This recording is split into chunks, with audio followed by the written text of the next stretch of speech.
Stories, c'est l'histoire des marques qui réinventent les règles du commerce physique.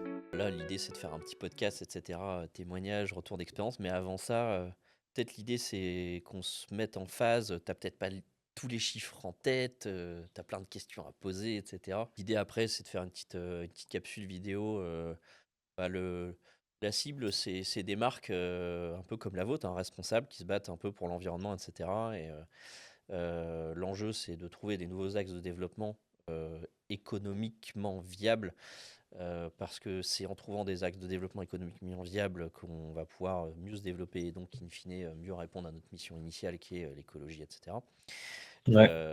Le retail fait partie de la plus grosse manne commerciale de développement possible. Comment faire pour aller chercher cette croissance sur des mécaniques où tu n'as pas des 60 000 euros par mois de chiffre d'affaires à faire avec tes loyers Ouais. d'Américains. Et donc, Place des Patronnes a été conçue dans ce but-là, quoi. Et ça, du coup, c'est plein d'espoir. C'est plein d'espoir pour les marques qui cherchent des axes de développement, parce que Internet offre l'équivalent d'un x10 aussi, puisque c'est tes propres coûts de structure, etc. Même si tu as des coûts d'acquisition qui ont explosé, c'est toi qui vends en direct au consommateur. Et tu peux pas faire Ouais. x10 à travers d'un revendeur. Or, le physique offre la scalabilité et puis surtout la suppression du plafond de verre. Parce que si on fait x10, si tu fais 7000 sur 100 points de vente, ça commence à devenir intéressant. C'est clair. Voilà, c'est pour ça que c'est important qu'on fasse ce podcast, parce que beaucoup de marques ont cette mission de faire du responsable, mais se retrouvent confrontées. On peut peut-être en parler. Vous avez forcément les mêmes problèmes que d'autres marques ont. Tu as une concurrence étrangère, non responsable. Comment, c'est peut-être la première question que je vais te poser dans ce contexte économique. C'est quoi vos concurrents et avec qui vous vous battez? Effectivement, donc Grain de Sel, on est chocolatier et torréfacteur en Bretagne, basé à Morlaix, avec une particularité qu'on fait du transport de nos marchandises avec une flotte de voiliers cargo que l'on conçoit et opère.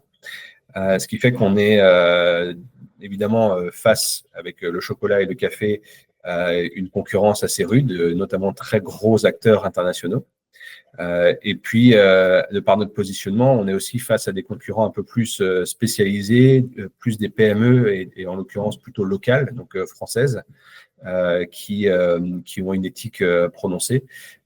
Et donc, nous, on aimerait que ces marques se développent face aux gros mastodontes, mais par la force des choses, on se retrouve à être aussi un peu concurrents entre nous. Et donc, nous, par rapport à notre positionnement, on est aussi bien concurrent avec des Lindt et des Côtes d'Or que avec des marques un peu plus petites comme des Eticable ou Alter Eco. Donc, c'est vrai qu'on est un petit peu cheval et parfois on est dans les rayons bio, parfois on est dans le rayon conventionnel. Donc on préfère être dans le rayon conventionnel d'ailleurs, même si on a un positionnement bio et premium et qualitatif. Mais ce qui fait qu'on a un panel de concurrents qui est finalement assez large. C'est quoi qui est dur face à un concurrent, on va dire un mastodonte comme Lindt ou Côte d'Or? Eux, j'imagine qu'ils n'ont pas de voilier et qu'ils n'achètent pas le cacao au même prix que vous. Ils n'ont pas les mêmes niveaux de charges. Vous avez forcément des charges plus élevées. C'est beaucoup plus élevé. Tu... Ouais, alors la réponse est oui, c'est forcément plus élevé pour plusieurs raisons. D'une part, par rapport à nos stratégies d'achat et donc nos politiques de rémunération de nos cacaoculteurs et caféiculteurs. Donc rien que ça, déjà, ça change la donne. En plus, il y a un écart de prix qui est non négligeable entre le conventionnel et le cacao bio. Donc le cacao bio est forcément plus cher. Et dans l'occurrence, par exemple, Lindt ne fait pas de cacao bio du tout. Côte d'Or en fait un peu. Et on voit tout de suite que les écarts de prix entre leur gamme conventionnelle et leur gamme bio est déjà assez importante. Donc, une grande partie du prix, c'est lié au bio, lié à nos politiques de rémunération. Et puis aussi, après, nos politiques de rémunération interne par rapport à nos propres salariés et au fait qu'on n'ait pas des outils industriels aussi costauds que les autres. Et donc, on n'a pas forcément les mêmes économies d'échelle et donc les mêmes coûts de production. Donc là, c'est la réalité qui fait que on est face à un petit peu un empilement de coûts pour nous, et qui plus est avec le voilier cargo, effectivement, avec un mode de transport qui finit par rajouter du coût opérationnel également. Et donc, ça se traduit par des prix de vente qui sont plus élevés pour le consommateur, mais charge à nous, en fait, de réussir à justifier ça à travers un produit qui est très qualitatif. Et donc, c'est pas un souci. En fait, on parle souvent de rapport de qualité-prix chez nous. Et donc, si on arrive à maintenir malgré tout une bonne prestation sur le produit, sur nos valeurs, sur ce que l'on représente et ce que l'on défend, eh bien, si ça se traduit par un très bon produit, le consommateur est prêt très souvent en fait à payer un peu plus et soutenir des projets comme les nôtres. C'est une tuerie votre produit, hein. Moi, je confirme, tu sais qu'il y a des gens dans la boutique, la Place des Patronnes, qui font jusqu'à 1 heure de route pour Guernsey. Bah, Juste pour vous. c'est génial, c'est impressionnant. En fait, on a souvent des commentaires, des anecdotes, des histoires de personnes qui nous suivent, qui font des choses assez extraordinaires. Et voilà, je pense que c'est ça aussi ce qui fait la différence entre nous et des très grandes entreprises, au-delà du concept de l'entreprise Guernsey qui est assez unique et particulier. Mais je pense que c'est un côté authentique, un côté simple, lisible. On essaye de faire les choses bien, un peu du bon sens paysan ou du bon sens maritime. Valeur, C'est ça. On n'en fait pas des caisses et on préfère faire plutôt que dire. Et je pense que ça se perçoit, en tout cas, je l'espère. Et pour l'instant, on a la chance d'attirer de plus en plus, de fidéliser aussi, ça c'est très important. Et puis, l'entreprise se développe avec des taux de croissance qui sont plutôt intéressantes. Plutôt intéressantes. L'année dernière, en 2024, on fait encore pas loin de 30% de croissance et on prévoit encore 30% cette année. Donc, c'est vrai que d'avoir cette bonne dynamique, c'est grâce à toutes ces personnes-là et des lieux de revente comme les tiens qui nous permettent d'expliquer qui on est, de proposer une approche aussi différente dans l'expérience jusqu'à l'achat. Ça, on va beaucoup en parler du storytelling, on va revenir dessus. Si je fais un petit point là, globalement, tu te bases sur un contexte concurrentiel où tu as des très gros concurrents qui ont des coûts qui sont bien moindres et vous avez des coûts supérieurs et vous arrivez quand même à très très bien vous en sortir, avoir des beaux taux de croissance là de 30%. C'est plein d'espoir. Ça veut dire qu'il y a une solution économique possible pour faire du commerce responsable, local, engagé, durable, etc. Franchement, bravo. Je pense que s'il y avait 1000 personnes derrière moi, je leur demanderais de t'applaudir là. Enfin, de vous applaudir avec les frères. C'est Olivier et Jacques Barrault, hein, je crois. Exactement. Bravo vraiment d'avoir lancé ça. Et l'enjeu derrière, c'est aussi dans ton canal de vente de t'y retrouver économiquement. Là aujourd'hui, comment ça se passe du coup ces canaux de vente, cette croissance que vous avez, elle se fait au travers de quels canaux? Quoi les principaux canaux? Qu'est-ce qui marche le mieux et comment vous arrivez à rester serein, rentable, à développer un business avec des coûts énormes? Oui. Raconte-moi tout ça.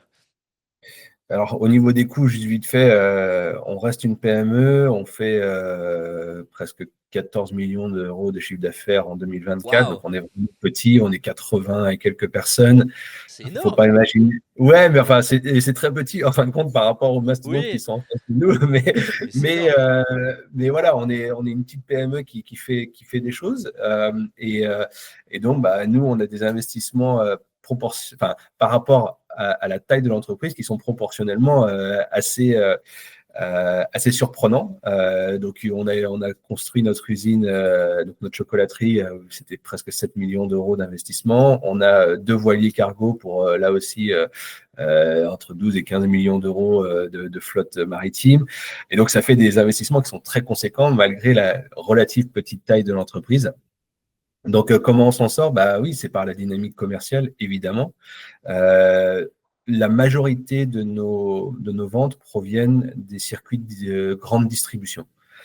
Ça avait été un choix dès le début pour pouvoir générer du chiffre d'affaires assez rapidement pour l'entreprise et ainsi avoir une capacité financière pour justement subvenir à nos besoins en CAPEX qui sont assez importants. Donc, c'est pas loin de 70% de nos ventes, la grande distribution, avec pour l'instant un maillage on va dire, régional qui commence à s'étendre de plus en plus dans de nouvelles zones. Historiquement, on était évidemment bien implanté sur la région Bretagne, Pays de la Loire. Et puis, au fur et à mesure, on est allé de plus en plus loin. Maintenant, on va dire qu'on fait un grand arc de Lille en passant par Paris, Tours et Blois jusqu'à Bordeaux, à peu près, donc sur un vrai très grand ouest.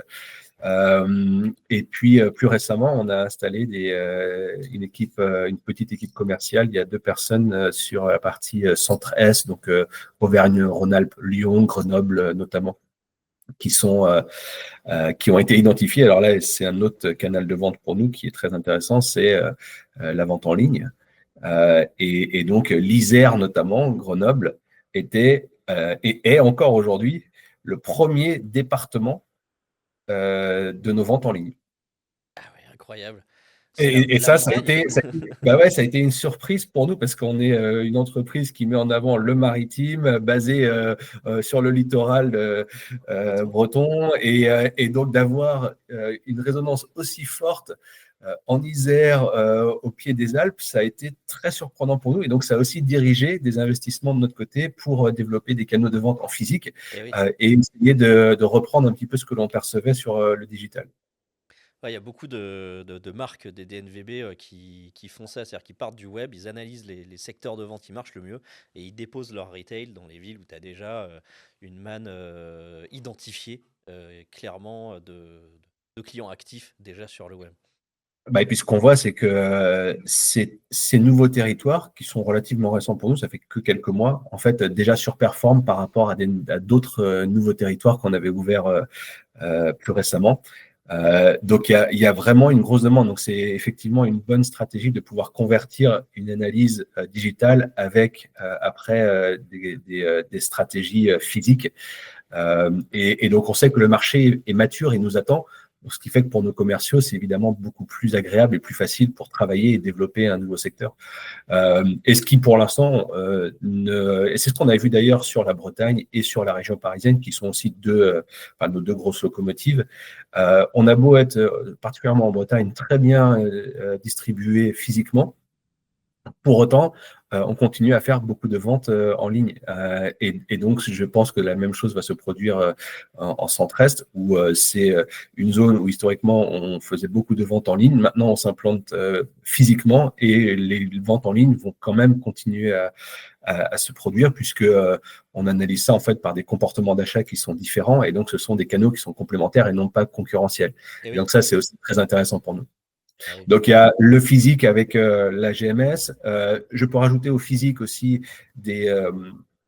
d'autres réseaux un peu plus spécialisés, donc des épiceries fines, des boutiques bio, des choses comme ça.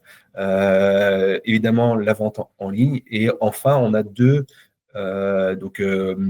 magasins, on pourrait presque les appeler des magasins d'usine à Morlaix, là où on a notre chocolaterie et notre torréfaction, donc en vente directe, on fait 10-15% de nos ventes. Ah ouais, quand même. Ouais, quand même. Ah ouais. Alors, vente directe avec le physique, les 2 magasins et Et le web. et le web. Ah oui, d'accord. Donc 10-15%, c'est web plus les deux boutiques. Ouais, et le digital est en train de pousser. Donc, je pense qu'on va être plutôt sur du 15 à 20% d'ici 1 ou 2 ans, avec le digital qui va du coup prendre une portion un peu plus importante. Aujourd'hui, c'est quasiment moitié-moitié de chiffre d'affaires de vente directe entre le e-commerce et le commerce physique de nos boutiques. Évidemment, le digital est un petit peu plus facile à développer que les ventes en physique, où on a déjà 2 magasins qui tournent assez bien, 2 boutiques qui tournent assez bien. Il y a forcément des choses qu'on peut faire, mais à un moment donné, on atteint aussi une sorte de plafond de verre ou alors il faut réfléchir à une offre différente pour pouvoir faire augmenter le chiffre d'affaires. Mais à un moment donné, on atteint un petit peu un niveau de maturation sur le trafic annuel et on ne va pas avoir énormément de levier pour faire pousser ça. Donc, on est plutôt bien implanté à Morlaix et effectivement, les relais de croissance sont plutôt sur l'e-commerce actuellement. D'ailleurs, c'est très surprenant parce que c'est une petite ville, Morlaix. Vous avez 2 points de vente, ils sont pas très loin l'un de l'autre. Et malgré tout, ils se phagocytent pas, quoi. C'est Alors, ça a vraiment pas été, atypique. Hein. Ouais. Oui, les deux boutiques sont à 800 mètres l'une de l'autre, effectivement, dans une petite ville comme Morlaix. Et ça s'est fait pour des raisons historiques, parce qu'on avait un premier lieu où on faisait de la torréfaction de nos cafés, avec quelques bureaux et un espace d'accueil pour la boutique. Et après, on a eu accès à un terrain pour pouvoir construire notre chocolaterie. Et donc, on a aussi décidé de mettre un espace de boutique et aussi surtout un espace de visite pour montrer l'activité, la production en temps réel et puis expliquer un peu l'aventure de Grain de Sale et le parcours du chocolat, enfin du cacao jusqu'au chocolat.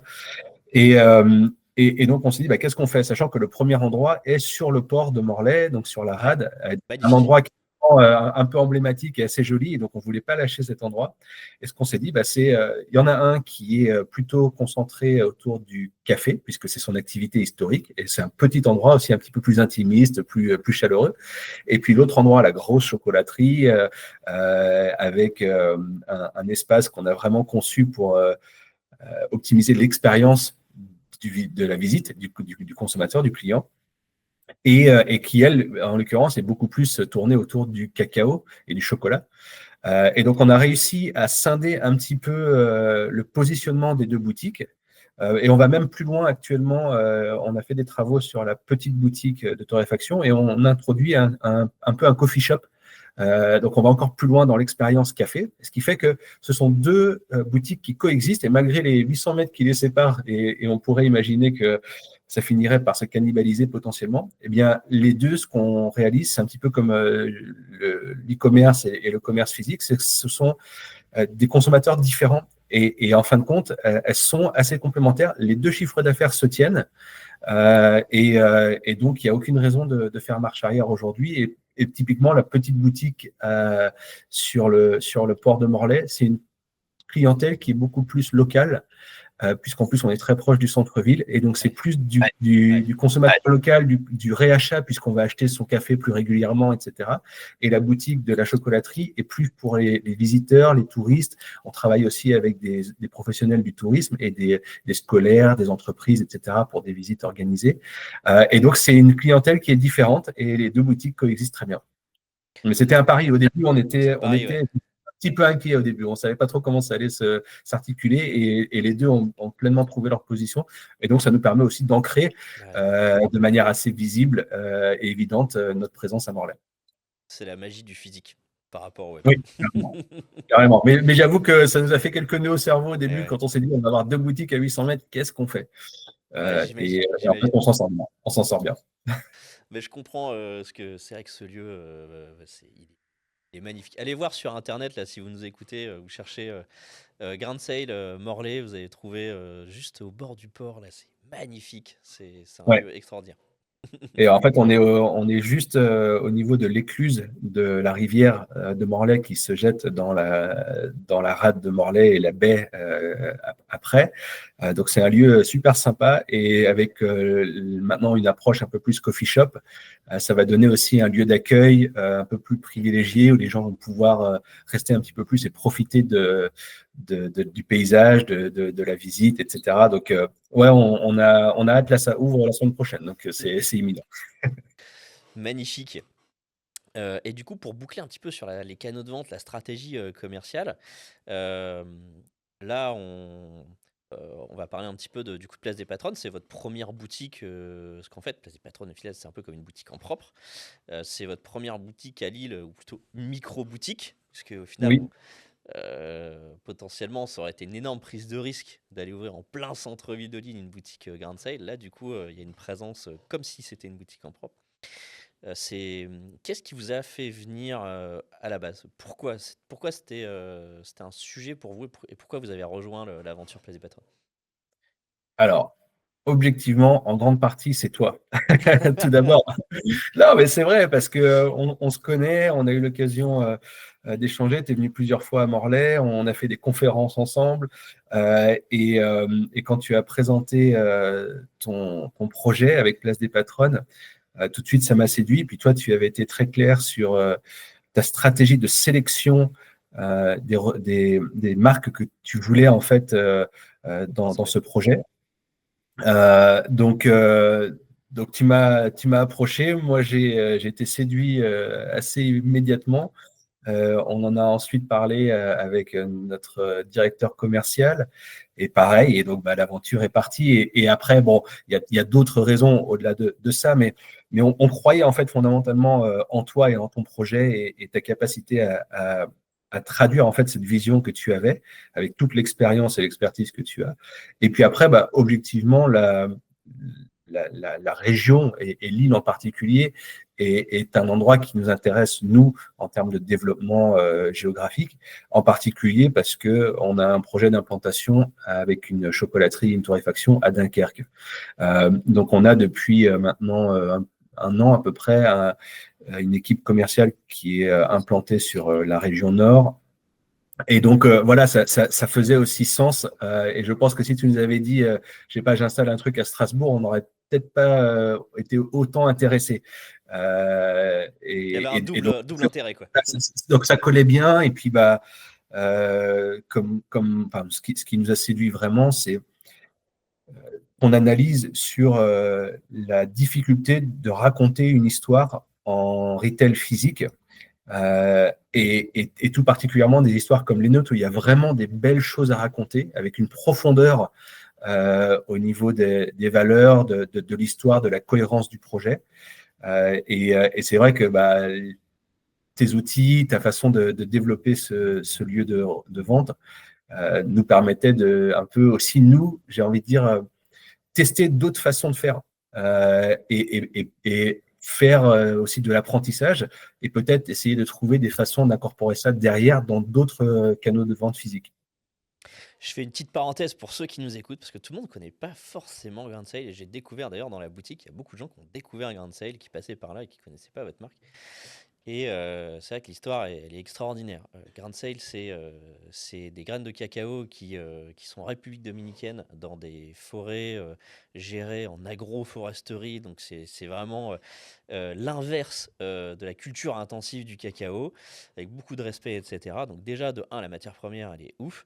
Et de 2, elle fait 10 000 km en voilier pour arriver jusqu'à Morlaix. Effectivement, elle est torréfiée, elle est transformée en produit fini, du coup, à Morlaix. Donc c'est loin d'être banal. Et effectivement, par contre, quand tu te retrouves lillois à entrer dans une boutique complètement par hasard et que tu passes devant une tablette de chocolat qui, au final, est un bout de carton, hein, parce que ce que tu vois en apparence, c'est le packaging carton de Grand Sale, bah, cette histoire-là, elle est invisible. Elle est immatérielle, elle est impalpable. Et tout l'enjeu, et c'est aussi pour ça qu'on a fait un énorme pari, nous aussi, sur Place des Patronnes, on a essayé de tout miser sur cette valeur numéro 1, qui est l'histoire des produits. D'ailleurs, je reste hyper frustré, parce que je pense qu'on peut faire encore mieux, et je suis toujours pas content de la manière dont on raconte les histoires. Donc effectivement, là, en l'occurrence, dans votre rayon, il y a une petite tablette avec un bouton, et quand on clique sur le bouton, on voit, c'est Olivier ou Jacques, je sais jamais, je crois qu'il y a les deux, hein, dans la vidéo. On te voit toi Ils aussi. sont jumeaux, donc Bah oui. c'est facile de se tromper. Et du coup, on voit au moins, on voit le voilier, on voit le cacao, etc. On voit un peu comme dans un musée, tu vois, on voit cette histoire que tu ne vois pas quand tu vois juste la tablette de chocolat. Et ça fait 15 ans que je parcours un peu le monde entier, à analyser des magasins, et c'est vrai que j'ai tout le temps été frustré et en questionnement de l'absence de cette part immatérielle de l'histoire des produits, des magasins, quoi. Elle est pas visible, en fait, on la voit pas. Or, le visible, le visuel, c'est ce qu'il y a de plus important. Et donc, ouais, effectivement, on a organisé ce point de vente sur les histoires, et votre rayon aussi sur les valeurs de Grand Sale. Donc, gros enjeu. Mais c'est qu'un démarrage, tu vois. L'aventure, elle va se poursuivre, et on va faire une itération 2, 3, 4, jusqu'à temps qu'on trouve l'histoire parfaite, tu vois. Là, le truc génial qui fait que les gens, quand ils passent à la caisse, ils achètent plus du chocolat, quoi. Ils achètent une histoire. Ils achètent une histoire. Et c'est ça, au final, Ouais. quand tu achètes un produit, t'achètes le voilier, t'achètes Olivier, Jacques, t'achètes Stéphane. Ça va, je suis pas très cher. Non, et puis je rajouterais, effectivement, donc je dis souvent que le packaging est la première ligne de communication et aussi la dernière ligne de communication. Parce qu'effectivement, quand on ne connaît pas la marque, on déambule dans un magasin, on peut être happé potentiellement par le produit en physique, la tablette, le visuel, peu importe. Et donc, on peut potentiellement dire, ah bah tiens, c'est quoi ce truc-là? Alors, beaucoup de gens ne vont pas le voir, mais certains vont être, pour X et Y raison, interpellés et donc vont découvrir potentiellement une marque pour la première fois à travers son packaging. Et donc, c'est vrai que c'est quand même très important, mais on a un espace qui est très limité. On va essayer de communiquer énormément de choses simultanément. Donc, d'une part, la marque qui on est, ce que l'on fait, des informations sur le produit, et puis évidemment, là, on n'a pas le choix, mais des informations réglementaires aussi. Et peut-être quelques labels, certifications, des choses comme ça.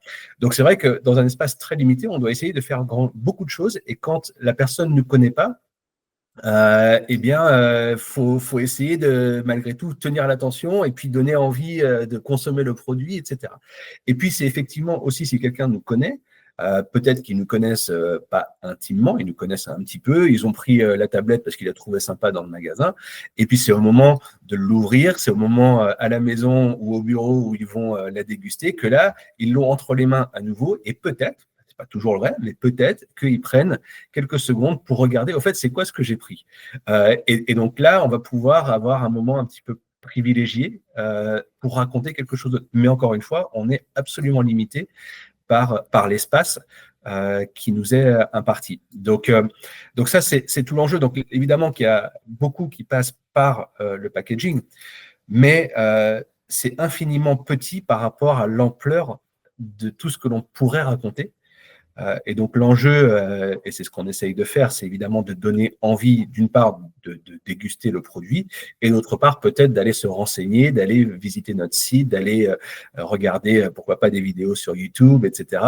Et donc s'informer. Et puis, ce qu'on essaye de faire, nous, et on utilise l'analogie et les termes maritimes, c'est d'embarquer dans l'aventure. Ouais. Donc, c'est vraiment ça ce qu'on essaye de faire, et je pense qu'on le fait relativement bien, mais c'est jamais complet, c'est jamais parfait.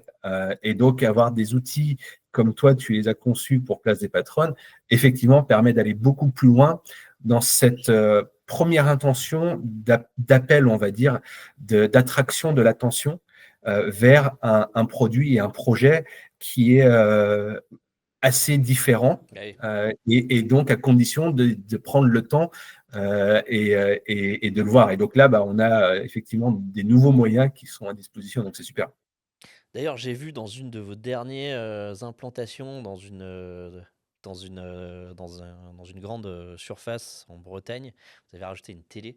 Très bonne idée. Très, très bonne idée. Très On bonne idée. essaye de faire, alors on a plusieurs endroits où c'est le cas, et effectivement, on essaye d'incorporer, alors il y a deux choses qu'on essaye de faire, c'est on utilise, alors on a des maquettes. Et quand je dis Ouais. maquette, c'est pas une maquette de 20 cm, c'est une maquette qui fait plus d'un mètre. Donc c'est vraiment des trucs assez costauds, donc des maquettes du navire qu'on utilise en animation retail. Et donc ça permet d'avoir un objet qui est assez, comment dire, interpellant dans un contexte retail, surtout dans une grande surface, par exemple. Et donc, on construit l'implantation autour de la maquette. Et puis, quand on peut, on essaye d'associer l'image avec un écran pour, on passe de l'objet un peu presque musée, la maquette, et ça va interpeller, on va se dire, tiens, c'est quoi, c'est beau, est-ce que j'ai le droit de regarder, est-ce que j'ai le droit de, voilà, c'est un petit peu ça, est-ce que j'ai le droit de me rapprocher, et j'ai envie d'en savoir plus, et puis après, mais c'est un objet statique, la maquette, forcément. Et donc, avec la vidéo, si on peut l'associer, on va la voir en action, en fait, et là, on va passer de la maquette au réel, et l'image va pouvoir communiquer beaucoup de choses en plus. Donc, c'est cool. Et quand on arrive à faire ça, ouais, ça fait des belles implantations en magasin. Ouais, ouais. Et puis, généralement, ça se traduit aussi par des belles performances de vente. Ouais, ça, vous l'avez constaté, c'est une question que je me pose. Parce que Ouais, moi, j'ai vu le truc, ouais, j'ai dit, ouais, j'ai applaudi dès demain. Mais voilà, ouais. Ouais, une mesure derrière qui est positive. Ouais, on a 3 ou 4 maquettes. Et donc, c'est la guerre entre les commerciaux pour l'avoir, forcément. Et donc, on s'organise, on a un planning pour gérer ça. Et effectivement, ça aide énormément quand ce sont des ouvertures de magasins. quand on peut le faire. Donc, on essaye parfois aussi d'associer ça à une animation avec de la dégustation Ouais. pour faire découvrir les produits. Mais l'avantage de la maquette et de la vidéo, c'est que même indépendamment de la disponibilité d'une personne sur place, ça vit tout seul et donc ça va naturellement attirer et donc générer des ventes. Et puis même quand c'est des magasins où on est présent depuis quelques temps, c'est bien de faire des petites piqûres de rappel. On fait une belle implantation, on va montrer les produits et donc ça fait voilà une petite excuse pour se repencher sur la marque Grain de Sale, peut-être redécouvrir des choses. Et voilà. Et là, alors c'est marrant, mais pas plus tard qu'il y a quelques jours, un de nos commerciaux nous envoie un message. J'étais à un truc, c'était super. Ils ont parlé de Grain de Sale, du bateau, et puis personne savait qu'on faisait du chocolat et du café. Et donc moi j'ai dit en boutade, bon bah ça va, j'ai encore du taf à faire. Donc mais en fait voilà, c'est que il y a plusieurs portes d'entrée avec Grain de Sale, c'est ça qui est cool. Et évidemment que là où on va dire quand on a réussi, c'est que les consommateurs ont vraiment compris toutes les dimensions du projet avec les produits, avec le volet maritime, et qu'on associe les deux, et avec une PME, encore une fois, basée à Morlaix. On travaille, je ne l'ai pas dit, mais avec un ESAT, donc des personnes en situation de handicap qui travaillent au quotidien avec nous. Donc, c'est vraiment un projet qui se veut, voilà, qui se veut assez cohérent dans sa globalité, sur les valeurs environnementales, sur les valeurs sociales aussi. Et donc, ouais, c'est le pari, quand on a beaucoup de choses à raconter, de les dire en peu de mots et de rendre la chose compréhensible. Et puis de donner après aussi envie d'aller explorer, d'aller approfondir la question. Et je pense que parce qu'on essaye de bien faire les choses, comme je dis souvent, c'est en se posant les bonnes questions qu'on obtient en tout cas de meilleures réponses. Ouais. Donc nous, on se pose ces questions-là et on essaye d'y répondre. Alors, c'est pas toujours possible. Parfois, il y a des limites à l'exercice, évidemment. Mais ce qui fait que les gens qui nous suivent vont pouvoir au fur et à mesure peut-être découvrir, comme tu viens de le faire, ah bah tiens, encore un autre truc et je ne savais pas, c'est vraiment génial leur truc. Donc c'est cool, ça fait plein de surprises et ça donne de la profondeur à l'histoire. C'est génial. Tiens, en parlant de surprise, j'ai une anecdote qui me revient en tête. Si vous n'avez jamais acheté de Grain de Sale, bon déjà venez chez Place des Patronnes à Lille en acheter, ou n'importe où ailleurs, mais vous allez ouvrir la petite emballage carton et vous allez remarquer quelque chose que je pense vous n'avez peut-être jamais remarqué. Il n'y a pas de papier d'alu autour du chocolat, ni de plastique. Il y a beaucoup de marques de chocolat qui suremballent leur chocolat dans du papier d'alu, dans du plastique. C'est une hérésie environnementale. Donc faites attention à ce tout petit détail, mais qui compte et qui explique, qui montre bien les valeurs de Grain de Sale. Voilà, quand vous achetez du chocolat Grain de Sale, c'est du carton et il n'y a pas de surplus, il n'y a pas de suremballage, il n'y a pas de surplastique, ni de papier d'alu. Et donc, voilà, maintenant que j'ai dit ça, vous foncez, prenez votre voiture, allez acheter du Grain de Sale. Et vous verrez, ce petit détail est important. Et encore, tu vois, encore une anecdote que tu peux pas vraiment savoir si on t'en parle pas, tu vois. Moi, il a fallu qu'on me l'explique pour que je dise, ah ouais, effectivement, il n'y a pas de papier d'alu, quoi. Ouais. Je n'avais jamais remarqué. Ouais, en fait, voilà, on essaye de faire les choses. On parle souvent, il y a 3 valeurs très simples chez Grain de Sale. C'est la qualité, tout d'abord. Ouais. Parce qu'on a beau avoir un projet qui est atypique, peut-être séduisant, qui donne envie, mais donc c'est très bien, on peut intellectuellement et peut-être émotionnellement donner envie d'aller déguster nos produits, d'aller découvrir la marque, mais fondamentalement, on doit séduire les papilles gustatives. Oui.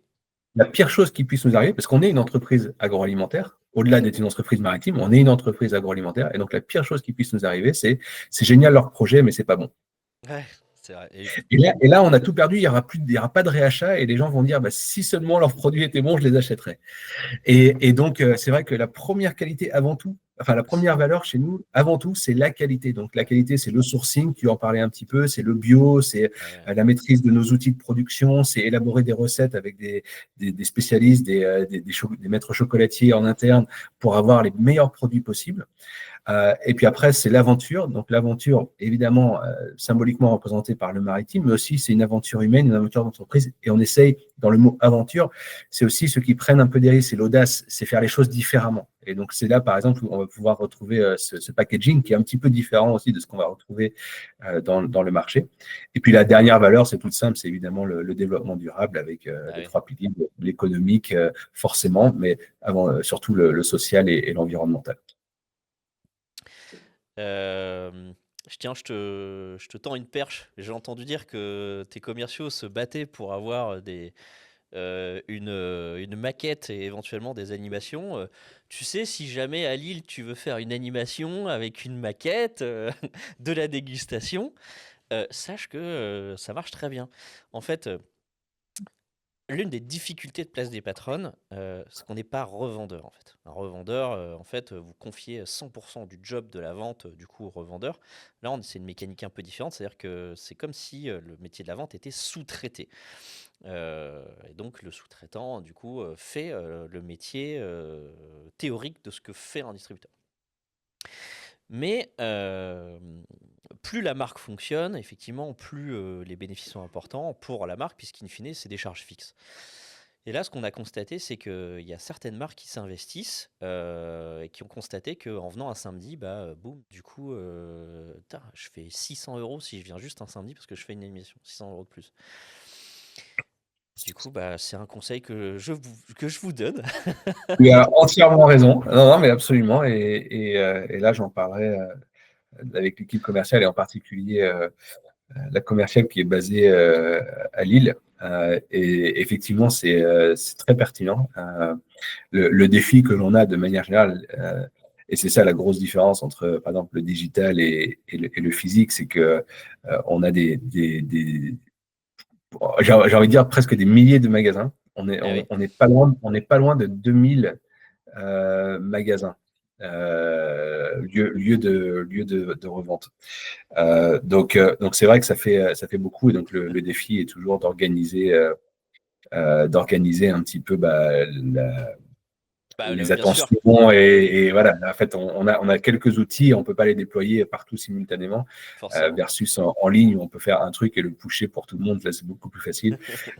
Mais effectivement, tu as absolument raison et ça serait bien de faire quelque chose à la Place des Patronnes comme ça en animation. Faudra me prévenir parce qu'il faudra qu'on mette une file d'attente jusqu'à la Grand Place, hein.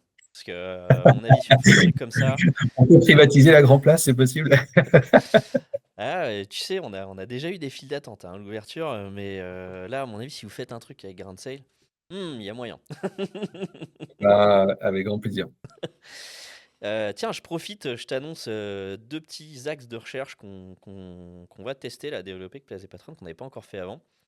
Le premier, il est lié sur votre storytelling et sur la manière dont nous, on peut le faire transparaître à l'intérieur de la boutique. En fait, le gros enjeu qu'on a, c'est comment faire en sorte que les gens qui rentrent dans la boutique comprennent que c'est pas une boutique traditionnelle et que c'est pas du chocolat qui s'achète. Et du coup, on va retravailler tout l'intérieur du magasin sur sa com en disant déjà, ici, c'est pas une boutique, c'est l'entrée. Voilà, ici, c'est pas une boutique, c'est quoi? C'est un collectif, c'est des marques qui vendent en direct, etc. Et dans ton rayon, on va mettre ici, ce n'est pas du chocolat. En plus, on n'est pas loin de la Belgique avec Magritte, donc ceci n'est pas une pipe, c'est pas mal. Je pense que ça peut très bien marcher. Ouais, du coup, on va tester ça. On va tester ça. Ouais, t'as raison, c'est un produit qui est beaucoup plus, ouais, On va qui, tester qui, ça. qui est plus, quoi.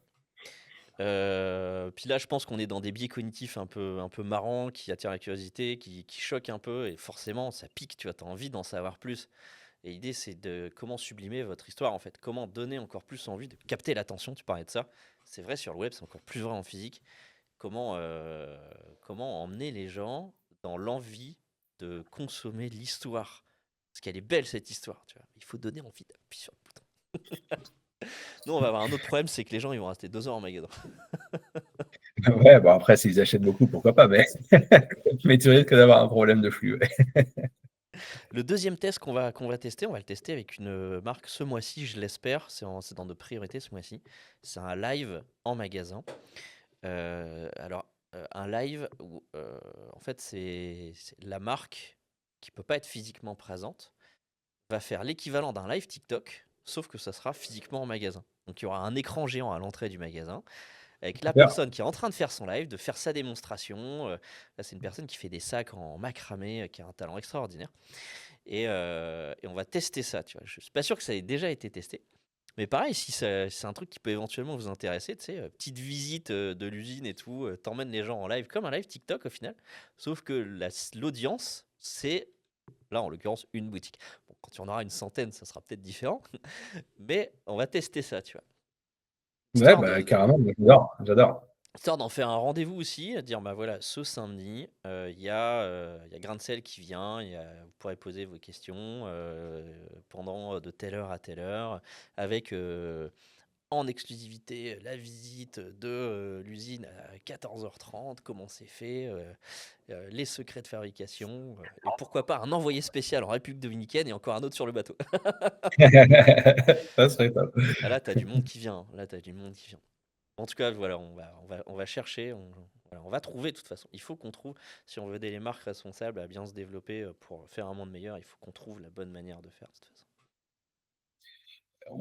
On est tout à fait intéressé, c'était ça l'enjeu de Place des Patronnes, de pouvoir tester et donc se challenger déjà et puis tester, voir dans un contexte un peu particulier ce qui peut fonctionner ou pas. Et puis, comme je disais, peut-être après appliquer ça à d'autres canaux de vente aussi. Je vais te remercier 1000 fois, Stéphane, et on va faire l'inverse de ce que tous les podcasts font. Je vais te demander de te présenter du coup à la fin du podcast. Alors, qui tu es, Stéphane? Ultra logique, Maxence, mais j'adore. On casse les codes. Donc, Stéphane Gallard, je suis directeur marketing chez Grain de Sale. Ça fait 7 ans que je travaille avec l'entreprise. Quand je suis arrivé, c'était vraiment une toute petite entreprise. Donc, on a bien poussé depuis et encore plein de belles choses à raconter, plein de belles choses à faire, que ce soit sur le maritime ou sur le chocolat et le café. Donc, hâte de voir la suite de l'histoire. Ça faisait combien de chiffres à l'époque quand t'es arrivé? On devait être il faudrait que je reprenne, mais on devait être à 3,5, je crois, millions. Et la 14 aujourd'hui. Et Eh le ben, 14, ouais, donc ça a un petit peu évolué. On était, je sais plus, moins de 20 personnes et on est 80 maintenant. à 4, Voilà, donc c'est c'est dingue. cool. En tout cas, bravo Ouais. pour tout ce que vous faites. Moi, je vous soutiens à fond. Et merci d'être à Lille, parce qu'il y a beaucoup de Lillois qui sont très heureux de venir chercher leur tablette de chocolat grain de sel. Il y a même des gens qui viennent une fois par semaine pour ça, tu vois, qui viennent se recharger en tablette de chocolat. Moi, j'ai d'ailleurs mon fils qui, à chaque fois, me dit: Est-ce que tu m'as ramené ma tablette de chocolat, etc. Donc, merci Eh pour ben, les j'en Lillois. profite. Ouais, j'en profite parce que c'est bientôt Pâques. Et là, on a la tablette avec les Smarties dedans et c'est la préférée de mon fils. Et donc, tous les ans, quand cette tablette revient, alors, c'est pas des Smarties, c'est des bons Smarties bio, etc. C'est pas les vrais. Donc, c'est des choses qui sont plutôt correctes, mais on utilise pour simplifier la terminologie de cette marque. Mais lui, il est effectivement Il est fan. super content. Donc là, j'en ai ramené une pas plus tard qu'hier et Ah là là. il a écrit son nom dessus, il est super content. Donc je comprends. Bon, envoyez-nous une palette, hein. Bon, génial. Un immense merci à toi, Stéphane. Bravo encore une fois. Et puis, soutenez-les en commentaire, s'il vous plaît. Commentez cette vidéo. Dites-leur bravo parce que franchement, ils le méritent. Ils se battent dans un climat qui est difficile, qui est concurrentiel. Ils ont beaucoup de mérite. Ils prennent beaucoup de risques. Donc, voilà. Soutenez-les, bordel. Merci Maxence. Et goûtez leur chocolat parce que c'est une tuerie. Et leur café aussi. Leur café. On ne boit que du café grain de sale. Allez, Merci. merci. Salut à toi. Bon vent. Ciao.